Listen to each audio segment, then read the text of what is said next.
రాధిక గారు శ్రీదేవి గారికి ప్రత్యేకంగా తాక తరఫున ధన్యవాదాలు చెప్పుకుంటున్నామండి. వారు స్టాల్ తరఫున వాళ్ళు స్టాల్ పెట్టి మనకు $135 మనకు స్పాన్సర్ చేశారు, వచ్చి లాభం వచ్చేటట్టుగా. అలాగే ఫుడ్ కానీ మనకు చక్కగా బంజారా ఫుడ్ వాళ్ళు చాలా చక్కటి భోజనం మనకు అందజేశారు. బంజారా గారికి ఫుడ్కి మనకు తాక తరఫున థ్యాంక్స్. అదేవిధంగా ఫుడ్ని చక్కగా సర్వ్ చేసినందుకు లేడీస్ చాలామంది ఉన్నారు.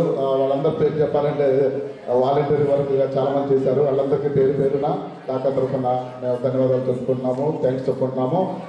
అదేవిధంగా స్పాన్సర్స్ ATN టీవీ వాళ్ళకు, ATN టీవీ చక్కగా కవర్ చేశారు మనకు. ATN టీవీ వాళ్ళకి ప్రత్యేకంగా తాక తరఫున ధన్యవాదాలు చెప్పుకుంటున్నాము. అదేవిధంగా మనకు మ్యూజికల్ సిస్టమ్ ఆపరేషన్ చేశారు కుర్రోళ్ళు, చాలా చక్కగా వాలంటీర్ వర్క్ చేశారు వాళ్ళు. సందీప్, వంశీ, మాలిక్ నలుగురు కలిసి మ్యూజిక్ సిస్టమ్ మనకు వాలంటీర్